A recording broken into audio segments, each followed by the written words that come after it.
Okay, you're up. Well, hello everyone. Welcome. And well, it's good morning here. But hey, I want everybody to understand that we are here from Keep Indianapolis Beautiful. My name is Roland Smith, and I'm the Director of Community Engagement. And I also have my Senior Vice President. Joe Jarson, Vice President of Program Strategy. Thank you. Well, welcome to our GreenSpace workshop. So we're going to give you a wealth of information today. So again, sit back, grab a cup of coffee, whatever time of day it is, and be prepared to we're going to take you on a journey of what GreenSpace is and what it can do for you and your community. Fantastic. Thank you, Roland. I'm going to go ahead and share my screen here and bring up the PowerPoint.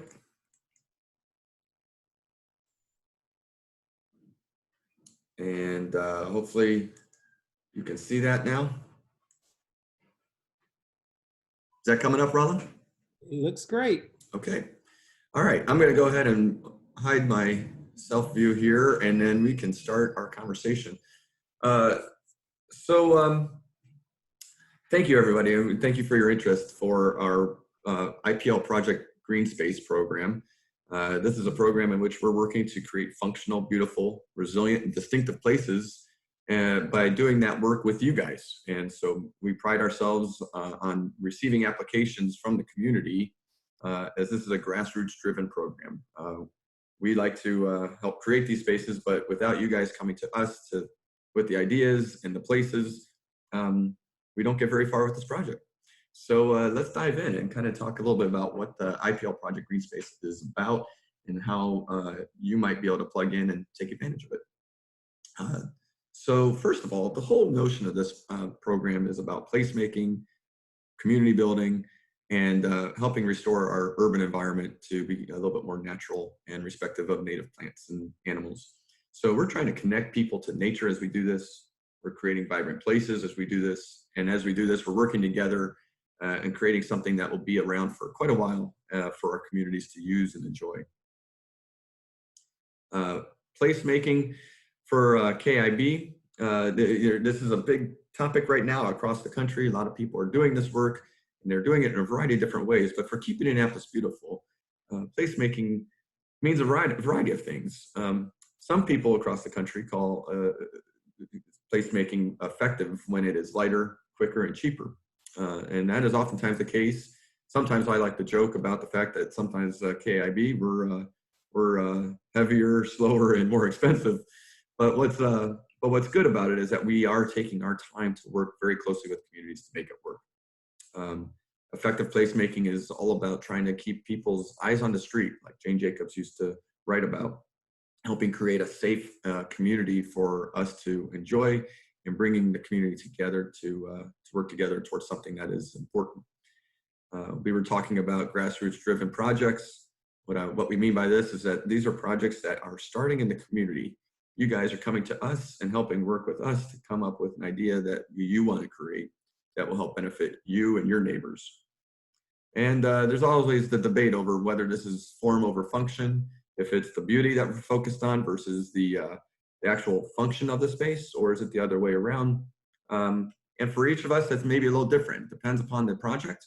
But what is most successful is when we can find the balance between the two and make the space both beautiful and functional. KIB has, a long time ago, we started to think about, well, if we're going to be creating these spaces across the city, what are we trying to really focus on? And what are those essential elements that we're trying to create? And I think that boils down to these 5 basic points. We're doing this work because we first of all want to engage our communities and help get them to be more involved and engaged in not just the design and the implementation of it, but also the long-term care of these spaces. We used to do a lot of these projects across the city, and that work we have worked on to try to put a little bit more emphasis upon that engagement work so that we're bringing neighborhoods along with us. And we found that has been really successful because we have these spaces cared for a much longer period of time. The second thing is reflecting our neighborhood's heritage, culture, and values.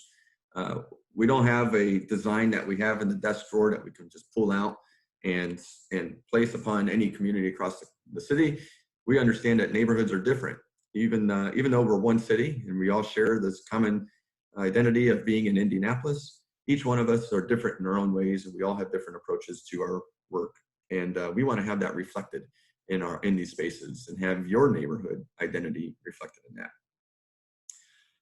Here in Indiana, we know very well that we don't just have 1 or 2 seasons. We have 4 of them, 4 very distinct seasons. And we hope to create places that are beautiful in each of those, that you can enjoy it, whether it's in the heat of summer when the plants are vibrant and growing, or in the dead of winter when it's cold and a little snowy outside perhaps. We want to have people being able to enjoy these places. Fourth, it's very important for keeping Annapolis beautiful to really help people understand the importance of native plants. Native plants provide a lot of benefit, not just to the beauty of our spaces, but also to the natural habitat that surrounds us, the birds and the plants and the bees and the insects and the butterflies. All these things are interwoven, and native plants play an integral part in that. We have drastically changed our urban environment in our cities. And so our work here is an attempt to try to bring some of that back and have a little bit of an environmental focus on these projects. And of course, lastly, like we were talking about before, we want to try to have these spaces be functional, beautiful, distinct, and resilient. So as you are thinking through your projects and what you're trying to think about, these are some things about placemaking that we really want to try to highlight for you and help you kind of consider and think about. First of all, what's the space look like? How is it defined? What's around the space that might help us develop what that space will look like? Are there some built environments, buildings and roads and pathways that we should be considering? Are there some natural elements, woods or a creek side that we could be incorporating into this? Let's design it so that it's on our scale, not something else that we're trying to make it be. Let's make sure that when we're thinking about these spaces, let's think about what we're going to be using them for. So you might want just a space for a big block party. Well, if you're going to want a big block party, then you're going to need a lot of open space perhaps. But perhaps it's a place for quiet contemplation, and you can make it a little bit more intimate and quiet. Well, let's think about those purposes and let you think about those purposes when you're working on your application. Let's also think about that relationship between the space itself and its surrounding environment. What are those? Is the built environment around the space focused on residential use, or is it more commercial and business? Let's create a space that might help promote those things. If there's a bunch of homes around it, we're probably not creating a big area that we're going to be having big concerts in. Or if it's something that maybe there's a restaurant nearby, perhaps this is a great opportunity to create a little picnic area for folks to bring their food out and have dining outside. And then let's also think about how we're going to be able to use this space. And we want to create a space that's not just beautiful, but functional. We want to create a space that will be actually used and enjoyed by the community, not just looked at necessarily. Although perhaps there's some projects out there that we are just looking at, and we have created some of those as well. So it's balancing between the passive versus active type spaces. So as we talk about placemaking, there's a company or a group called Project for Public Places. And this is an organization based out of Brooklyn, New York. And their focus and field of study is all about placemaking. And some of these slides I've taken from some of their work. And I've really appreciated being able to utilize these because they illustrate pretty well about the types of placemaking that we're trying to create. Here we have 2 different projects or 2 different sites. One up on top where the designer has put in a big open area with some benches. There are some trees there, which is good.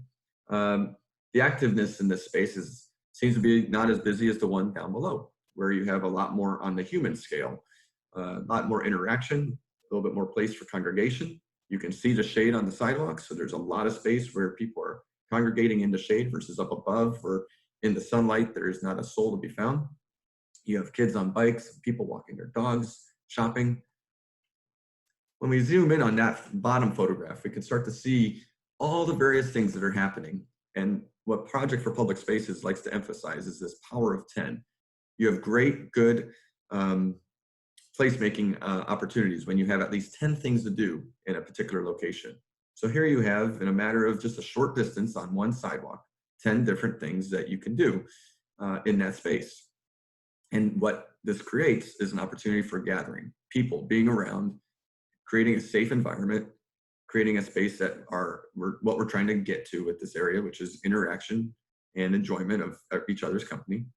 And that's what we're trying to look at when we're thinking about these spaces and how they're going to be used. Even if it is a less active space than this, let's still think about what 10 items we might be able to do in that space. And they don't need to be really large programmed ideas. As you can see here, sitting and relaxing is actually one of the things you can do. I like to suggest that another thing that a person can do in a space is weed, because as we know, after we create all these spaces, we want to make sure we keep the native plants growing and the weeds out. So here's placemaking at its largest scale. This is, again, in New York City in Bryant Park, and just another way of illustrating the power of 10. We will not be creating a space this large with any of our green spaces, but what is nice is that it just makes it so blatantly clear about all the various things that you can possibly do in one space. You have the big lawn, you have a cafe, you have a carousel. As much as we would like to put a carousel in some of our green spaces, that's not something we'll be able to do for KIB, but there are a lot of variety of things that we can do and be creative with you about. And that's part of the fun of the design process and the engagement process is listening to your ideas and thinking about all the things that you would like to do in a particular location. And how can we do that in a creative way that helps meet your goals and interests and engages the community around us. When we were talking about considering the area around your space, this is exactly showing what we mean by that. It's not just thinking about the 10 things that you do in that space, but what are the things and the interactions that space is having with the people and the places around it. So this slide is showing how that space is reaching out like an octopus with all of its arms and its tentacles, reaching out to the residents and the business owners and the pedestrians and the people who are driving by. How might they interact and view and maybe stop and enjoy this space? How might this space draw them into it? And as we create our spaces with you, we also want to be thinking about that too. How will our location that we're creating in this place reach out and interact with the neighborhood around it? So again, this is an illustration of not effective placemaking. I like this quote: "It's hard to create a space that will not attract people. What is remarkable is how often this has been accomplished." So think about that. What we're trying to say there is that when you think about all the public spaces that are created in our cities, in our urban environments, how many of them are actually successful in bringing people together? So often we create these big plazas out in front of buildings, and we think, well, we'll put in some trees, we'll put in some benches, and people will just flock here and they will want to be here. But that's not necessarily always the case. I don't know how you might feel about this particular slide, but there's not much about this that makes me want to go and enjoy that space very well. First of all, if I have my office in that building, I'm trying to look for the front door on this building and I can't see it. So I don't even know when I leave my office if I'm going to be popping out into this location or not, or if I'm going to have to walk all the way around the building to get to it. So there's absolutely no interaction between this building and the plaza. So therefore, you have your captured audience in the building not being able to easily access the space. So there's that one. Second, you have all those trees there, and I don't see very many benches or things that you could be able to sit underneath those trees. And then you have this monster plaza with all these steps out in front. And I don't really understand what the point of that is. We don't really know why you're going in there, what's going to happen there.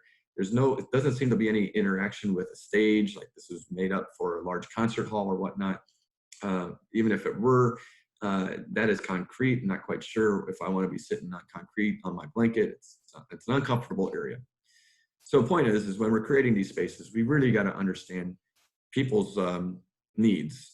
What is it that how are they going to get there? What are they going to do when they get there? How are they going to make themselves feel comfortable when they get there? And these are all aspects of what we got to be thinking about when we're going through a design process, even if it's a space, a little vacant lot, green space that we're going to be creating with you. So here's the alternative. Here's another example where you have a little bit more of an interaction between the natural elements, the shade of the trees, some benches underneath those trees, what appears to be some stairs going down into an area that is a public performance area, so you can have public art in that area. And I think the next slide here shows how that same space has been activated. It's been activated by bringing people down through events. And so that's definitely one way that we can program our places. And we have a couple of examples of that later on that Roland will talk about, where a couple of our green spaces have really been successful by bringing people to them and having specific events for the neighborhood there.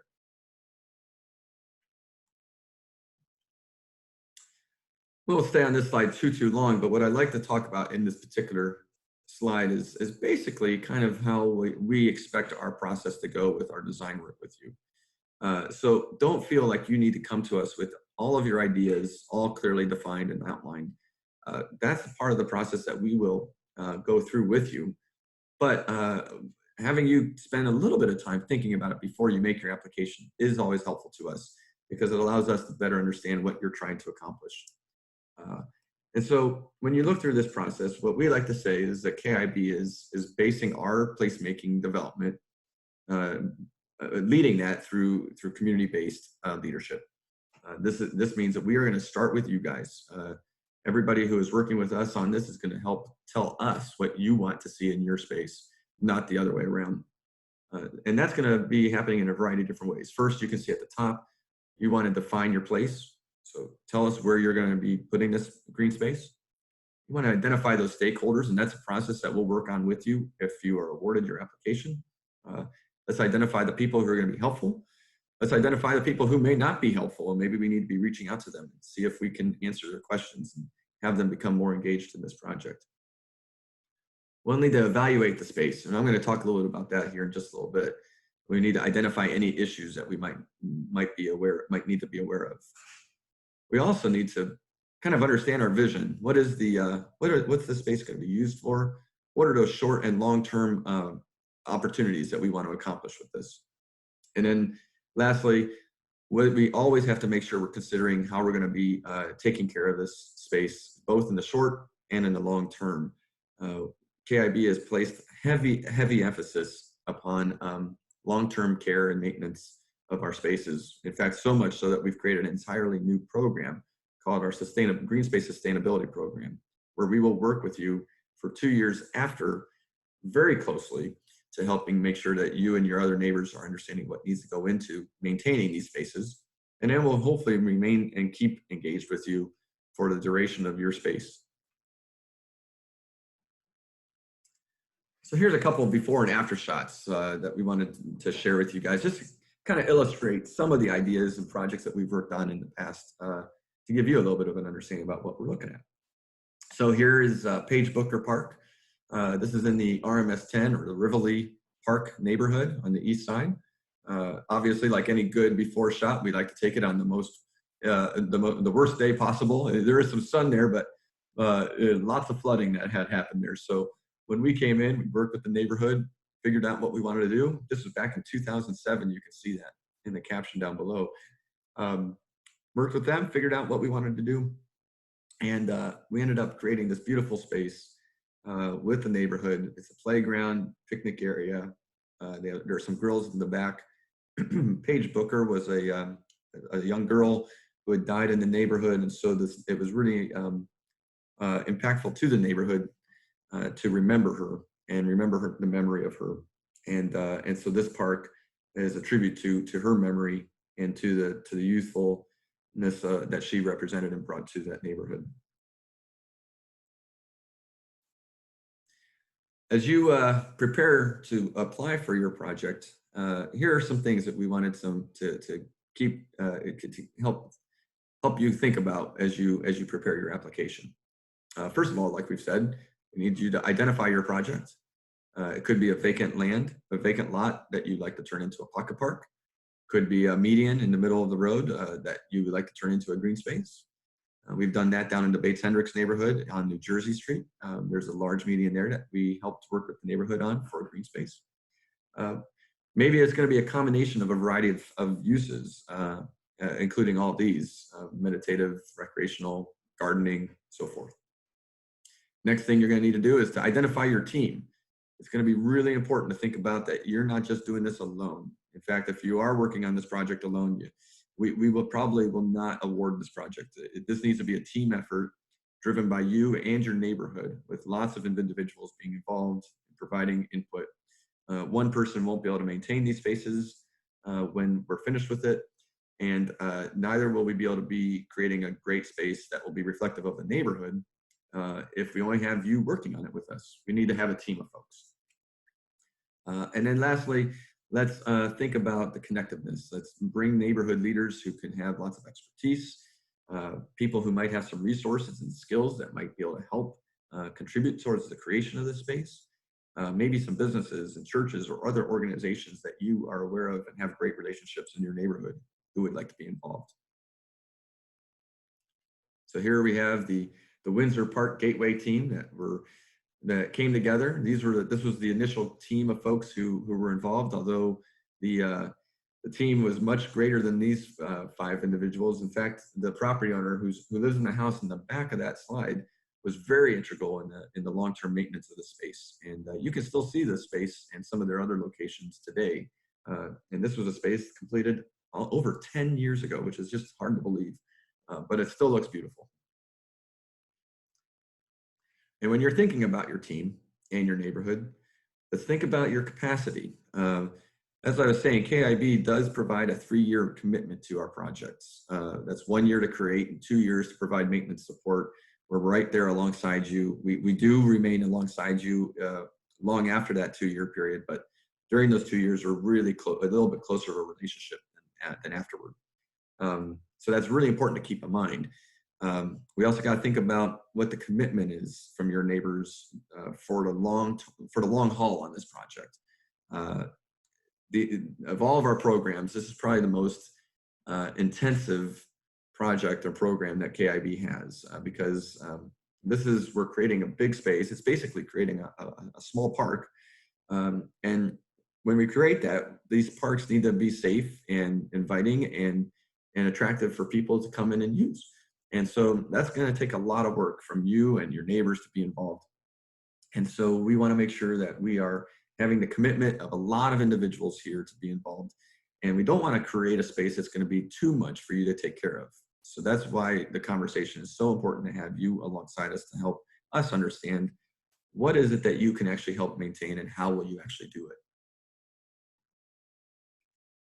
Let's also consider the site's capacity. I was referencing this a little bit earlier here. We really need to understand your space and what the space entails. This is a great example to show this because this is a Ballman Park. It turned out to be an amazing, beautiful project that the neighborhood still loves and takes care of today. But when we first started working on this, you can see this is 4 lots that are empty. The neighborhood came to us, wanted to put in a big park here that would include some native plants, a playground, a shelter, and a large lawn area for playing soccer. But of course, when we got into it, when we're planting plants and trees, as you can imagine, you need a little bit more than 6 inches of soil. We went to start digging, and a little bit less than 6 inches down, we hit asphalt. And we went to another area of the lot, hit more asphalt.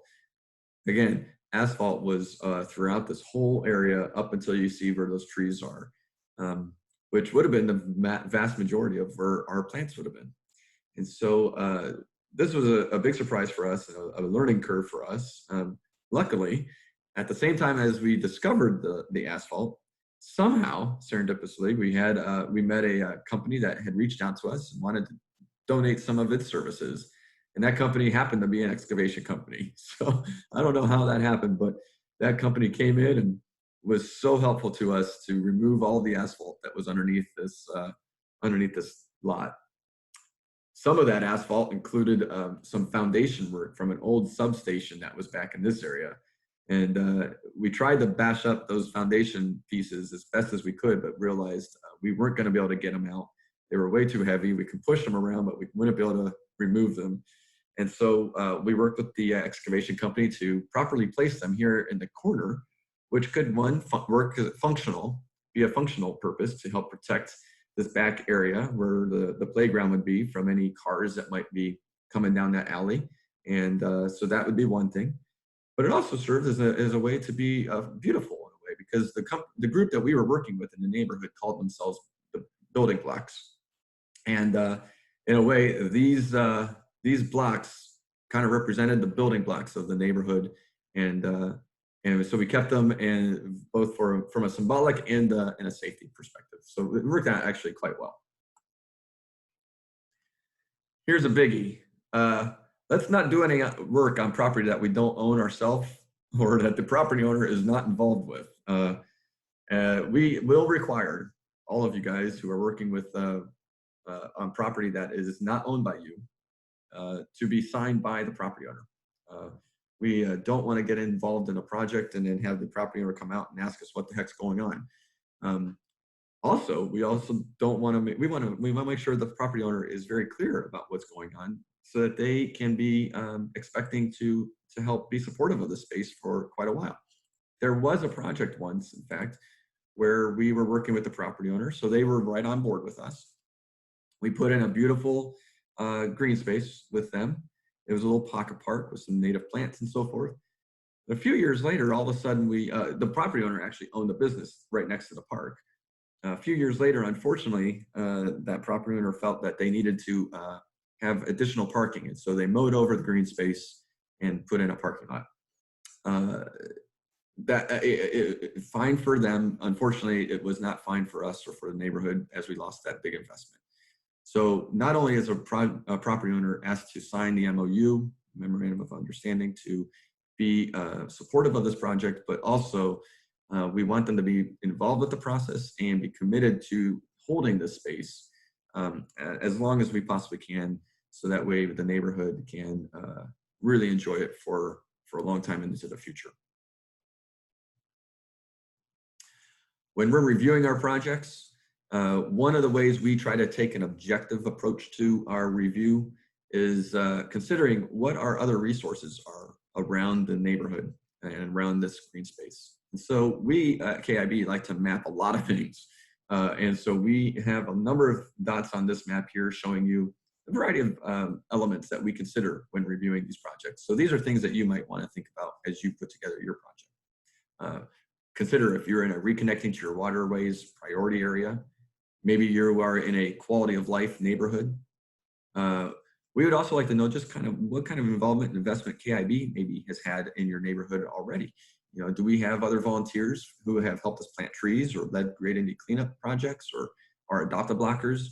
Those are folks who can be very much involved and engaged in our program, and want to have them be involved. And of course, we'll get into cost in a little bit, but do we have any funders that might be involved, or what would be the cost investment that KIB would have to help put into this project? These are all things that we are considering when we are looking at these projects. Soil testing. Some project sites will probably be needing to be tested more so than others. Applicants should do this before making the application, and you can utilize the services and resources of Marion County Health and Hospital to help you understand the soil condition of your property. If you are putting in a garden, a community garden, or perhaps a playground, we would highly recommend that you take the steps needed to look at that soil.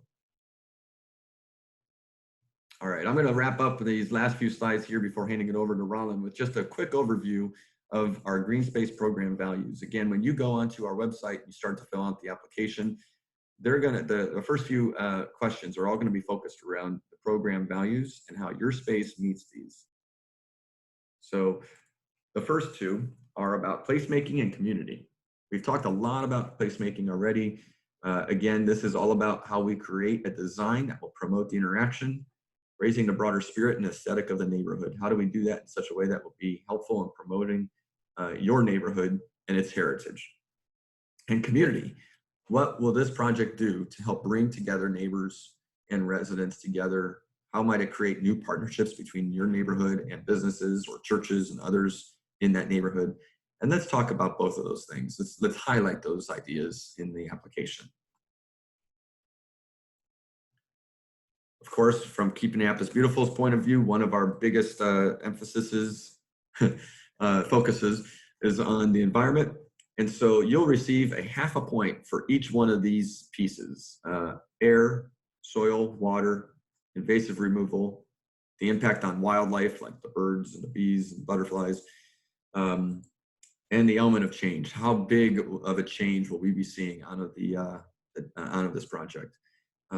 So when you're working on this, think about how your project will impact the air in the soil or water. And another real big one here for us is the maintenance idea, both short and long-term needs.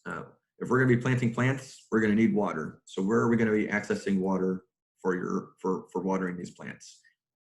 If we're planting plants, you're going to have garden beds there. There inevitably will be dandelions and other weeds that will infringe upon that. How are we going to make sure we keep those dandelions down? Also, if we have any hardscape pieces, if we're going to install a piece of art like you see in this picture, how will we make sure that that art is maintained? If it is tagged with graffiti, how will we be cleaning off that graffiti? And how will we be doing that in a quick way to discourage any future tagging happening? I believe these are our last two pieces, or last two values that I want to talk about here, which is public art. Like I was saying, part of our goal here is to make our green spaces 4 seasons of interest. And so one way we can do that is by installing public art, or also putting in interpretive panels that will tell the history about the particular location, or a little bit about the heritage of the space. Here we're looking at a piece of art at Speedway. One of my favorite places that we've promoted the heritage of a space is at Ransom Place, where we talk about Madam Walker. These are great ideas, and these are things that you should be thinking about. Is what is your story? What's the story that you want to tell, and how will we best do that? Would it be through telling it through a historic perspective, or might it be through a beautiful piece of art? We will be working with a couple of our great partners, the Arts Council of Indianapolis and the Indiana Historical Society, to do this work with us. And so, so again, that's something to think about. And of course, lastly but not least, lasting value. How will we create a space that will be alive and vital to the neighborhood, and how might you program it in years to come?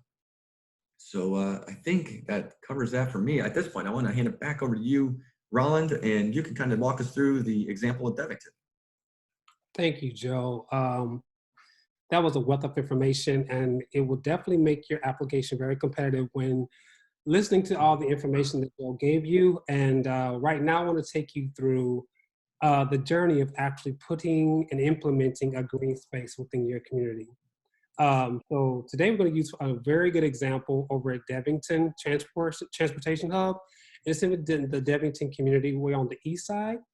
And this opening slide just basically just shows you the area in which the community wanted to transform, just to give a sense of, number one, beauty, and number two, the bus stop itself. It was just a shelter, and they wanted to make sure that they used that space to bring lasting value, and of course, a place where people can come together. And of course, when they're waiting for that bus to come, that is just an inviting area that people can sit, they can read a book, or just something that everybody could come together and cherish for the community and bring a sense of pride. So this, whenever you actually are awarded a green space within our program, you will be connected with and Joe, you can correct me if I'm wrong, but you'll be connected with a designer. And so the designer will actually provide a rendering of what your vision will look like. And so within the space, the community wanted to create an inviting and natural gathering place, create a neighborhood pride for students to seniors, sustainable design, and then they wanted to reduce crime and create connectivity. This area, this is actually the plans for the new apartment or senior living space that was going to be developed for the area. And so I think they wanted to uh, basically complement with the new bus station within the area. Joe, if you wanted to give a little bit more background around this Oh slide. yeah, sure, no worries. Just real quick, that this was a space that had an older apartment complex that was unfortunately a center of crime. The neighborhood itself had invited and wanted to have BWI, the development company, come in and try to remove that, well, demolish that older apartment complex, build this property that would be very well connected in with that bus stop. Mhm. And I think, yeah, here's the shot here that you can talk about, Mhm. Roland, of the apartment complex that was there, and what they were trying to work on to create in its place. Yes, and as you can see, it was definitely time for a change. So the new additions to the area will definitely bring a good quality of life, and adding a bus stop within that area will definitely enhance it as well. Mhm. Oh, and then these bricks that were, we blew up this photograph a little bit because you could see right there in the center of the screen, perhaps those blocks there. Just keep those in your back of your mind, because when we're talking about resources from the neighborhood, we're looking for all kinds of things that we can incorporate into our green spaces.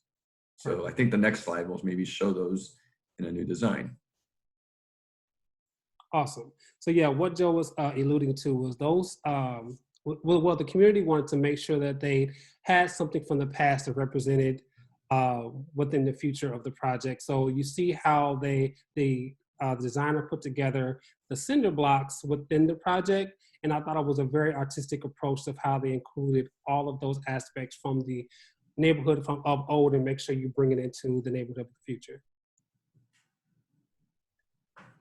Also, historic seats and reclaimed pavers. So as you can see within the rendering, you saw that they had puff seating, and I think those seatings were from the old Bush Stadium, am I correct? Yep. They wanted to use something from the city to actually add an additional artistic element to that, the bus hub. And here are the cinder blocks that they actually use within the space as well. All right, here, when this is the opening, right? Right. Yes.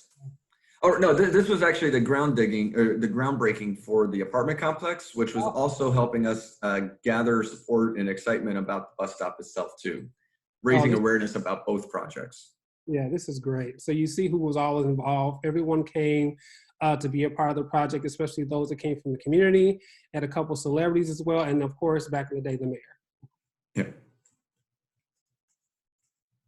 Now, of course, we did, Joe hinted to having a committee together to actually move your project along. And so everyone here, I love all the faces that were actually in this slide, but this is the committee that was involved in actually putting that whole entire project together. And as of course, you know, the excitement was just abundantly throughout the whole entire photo, but everyone there had their hands in putting this together, of course, and we're going to talk about how they reached out to the community in regards to like the engagement on the project as well. Yep. And many thanks to the guy with his arms up in the air. That's Will Marquez from With Purpose Design, a wonderful designer that has worked with us on many different projects. So. Jim Knopf's expression is cracking me. Yeah. They were a great team though. Mm-hmm. Okay, so the engagement aspect I think is very exciting, especially for me. So as you can tell, there's a high school within that area as well, called Arlington High School. And the committee reached out to the school to have them be a part of the project as well. And so as you can see, they're all looking at a rendering or something that was put together to help the students get a sense of what the project will look like. They gave their insight on what they can make the project better and how they will want to be involved. And so how they included them, they had the students, and if you remember those cinder blocks that we talked about earlier, the students actually took time after school to actually color those cinder blocks, the color of the rendering, just to make sure that they had their hand in the project as well, which I thought that was very smart for them to be engaged on that end, because it gave them a sense of pride of being a part of something that was going to make the community beautiful. Also, the students also wanted, and others wanted to figure out how they could add an artistic element within that bus stop as well. So they were looking at how they include the school, how they include their mascot. And Joe, please remind me what that picture was in the down the left corner at the bottom. Oh, I believe it's a artist that they were wanting to incorporate. I think the purpose of that was that they were wanting to really show that they wanted the art piece to be inside, that would be in the bus stop, would be artistic in nature and be somehow reflective of their interest in art. Yeah, that was beautiful. Yep. Thank you. All right, so time to get to work. So KIB, of course, our partners and friends and people that are involved in the project decided to go ahead and start excavating the area.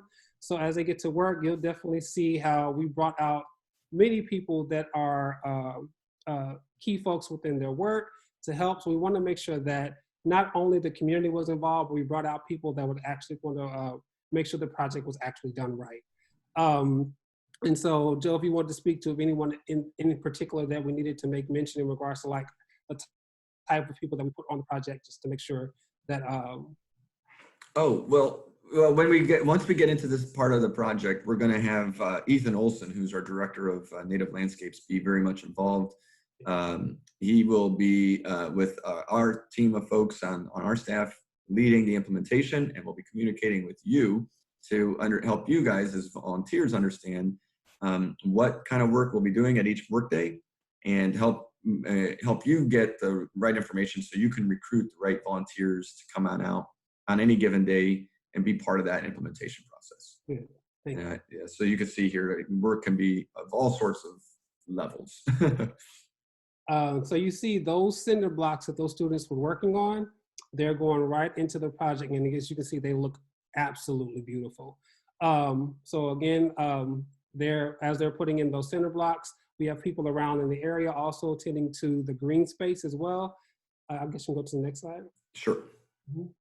And as the slide progresses, it is definitely an eye catcher. So we're loving how the actual project is turning out. And as you continue on, and this is the end result of the project. And as you can see, the puff seating is available. As you can see, the cinder blocks are installed. And of course, they added additional sheltering so people can have coverage from the sun when we're waiting on the bus to arrive. Right.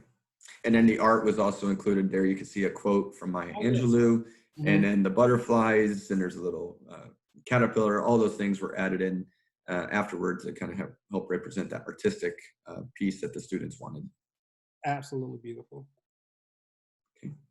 There is no value in life except what you choose to place upon it, and no happiness in any place except what you bring to it yourself. Henry David Thoreau. And I really love this quote because it definitely brings a sense of how a community can bring a sense of pride to a project. You can throw anything in within the neighborhood, but unless they have their hands in it and unless they have some skin in the game, it definitely won't mean as much to you unless you could put your hands on it within yourself. Yep. All right, so deadline for the application is May 31st, 2020. If you have any questions, please reach out to me. My email is rsmith@kibi.org. If you want additional information on the project within itself or the program, please feel free to visit our website. And of course, if you have any additional consult questions, or if you want me to talk to you personally on the application, I definitely can help you as well. And then of course, after this meeting today, you will receive a follow-up email that gives you just a list of everything that you need to know before applying. Okay. All right, and so that concludes our presentation today, but we do have a couple of frequently asked questions that we wanted to go over before we left. So I'm going to play the audience and answer the questions. All right. So, one of the questions that frequently comes up is, how much should we apply for? Okay, so how much should we apply for? Right now, at this particular moment, what we like to say is that, first of all, the RKIB IPL project GreenSpace projects are not monetary grants. There will be no exchange of dollars here from money from KIB to the hands of the neighborhood. What we'll do is use our funding to purchase the resources and materials that we want and need to implement your vision. So right now, what I would focus on as you create your application is what is it that you wish to see, and what is it going to take to create your design and implement that into your space. Keeping in mind all of those things that we were talking about, your own capacity for maintenance and care, to what you want to use this space for, and all that sort of thing. So think what you want to do. Good. And then another question that comes up: should my soil be tested, and is it required? Right. What I would suggest is, again, if you were looking at having in your location or in your place a playground or a community garden or something that's going to be really utilizing or impacting that soil quite a bit, then you should definitely have that soil tested. Roland and I can get you the contact information for the folks over at Marion County Soil and Health, Marion County Health and Hospital, different organization. And they have some resources there that will help you get that soil tested. If you are wanting to just test it anyway, no matter what the use of it is, we can still make that happen and do that research for you. Awesome. Another question: who should be on my committee? Oh, committees are very important to put together, right? So we got to make sure that when you submit your application, at the very end of the application, there'll be 5 spaces for you to list down people's names specifically who will be involved. These will be the first folks that we'll use as our primary point of contact, the committee of folks that we're going to copy on every email, call when we're running to organize community meetings, work with to do the outreach with the neighborhood. These will be the main folks involved. So let's think through, who are those great leaders in your neighborhood that will work alongside you? Who are your friends? Because after all, we want to have some fun with this project. So people you're going to want to work with and enjoy working with. And then I think, Roland, you had a good idea. You and Gerardo, you should share that one too. Yeah, and I think I love what Joe just said, but just think through how everyone can be involved. This is not just your neighborhood association. This is not just that. It's everybody that is a part of your neighborhood. And one thing that our Adopt a Block program manager brought up, what I thought was a great idea, was that you should include the Adopt a Block captain within your area on your team as well, because they can, because they're a part of your team, you could be a lot of resources, especially from KIB, but additional things within your community as well. So that would definitely add value to your committee if you definitely had a Block captain part of your team. The next question, how big or small should my project be? Very good question. One that even among staff, we have debated quite a bit over the past several years. What we always like to say is we want to create a wow project. But the confusion might lie in that wow projects don't always need to be big installations. Sometimes wow project can be a small little organic little space that was fitting within your neighborhood. So what we mean by wow is how do we create a space that will be inviting, interesting, and functional within your neighborhood. And that means a whole lot of different things to every single neighborhood. Because as I was saying before, even though we all call Indianapolis our home, we're all so very different. And our neighborhoods are also very different.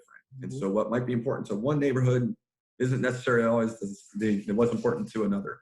And so that's how we start to define the wow and how big. So we have done projects that have been many acres.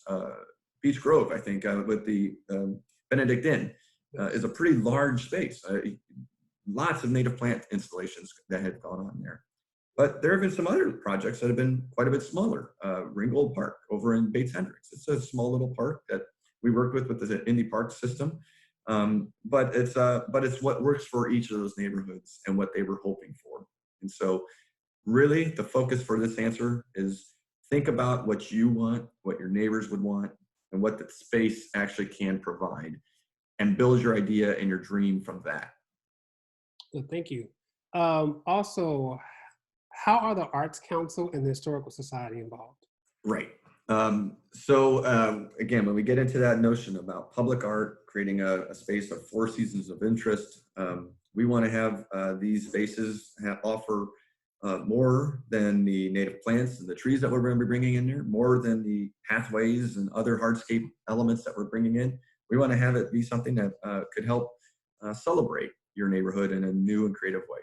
It could be a artistic installation, a piece of public art that the Arts Council of Indianapolis will help us with. And they'll work with you and we'll identify artists that would be good to hire to help implement that. Or it could be working with the Indiana Historical Society, and they will help us with thinking through a variety of ways. Like I said, I brought up the Ransom Place example. There's also one in Springdale where we've installed interpretive panels that both talk about the history of the neighborhoods, but also about the history of some of the nature and some of the benefits of the trees that are in the area. And so we can be creative. And even if those two organizations are not working with your project, we will still do everything we can to make sure your space is inviting and artistic and exciting. The Devington project that Roland shared had nothing to do with the Arts Council nor the Indiana Historical Society were involved with that project. And yet it still was designed beautifully and incorporated a lot of artistic elements into it. So, yes. And to add with that, do we have to have an art plan in place? Now, your art piece or your art ideas, is that what you're? We have to have something in place before we apply. Yep. No, you do not. It does help, and it can be good to have some idea about what kind of art installations you would like or what kind of hardscape elements you would like to have in your space. But by all means, you do not need to have everything laid out in clear order. That's part of the excitement of our engagement process that Roland leads with us, is working on that with you guys. So, yeah.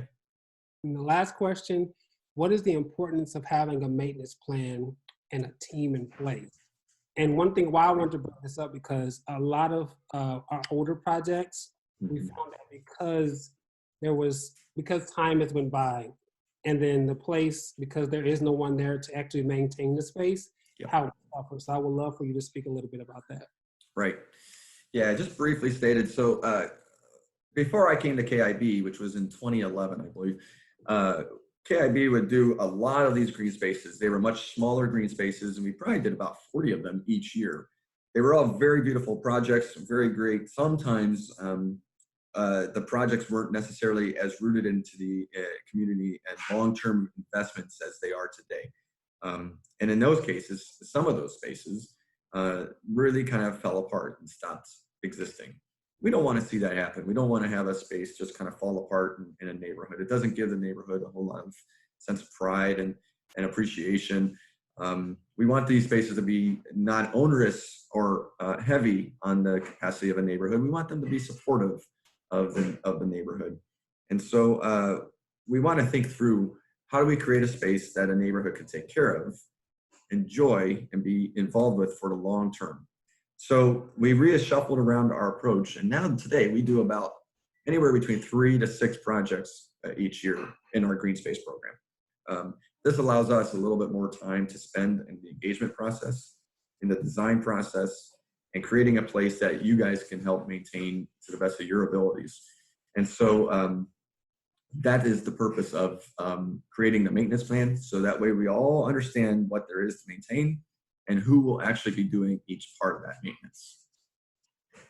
That was very good. Thank you, Joe, so much. So again, after this presentation, you will probably receive, and you probably will receive, a follow-up email just giving you just a 1-page or 2-pager that talks to everything you need to know about applying for our project. And then also, what was something else that I needed to say? Oh, yeah, so just if you need any type of information or if you need any type of consult, please make sure you reach out to me. My information will be on that 1-pager as well. And Joe, did you have anything else that you needed to say? I don't think so, other than thank you all so very much for being interested in this, and we hope to see you and hear from you soon so we can get you started on your application. All right, thank you very much. Remember to apply by May 31st. Have a good one. Thanks.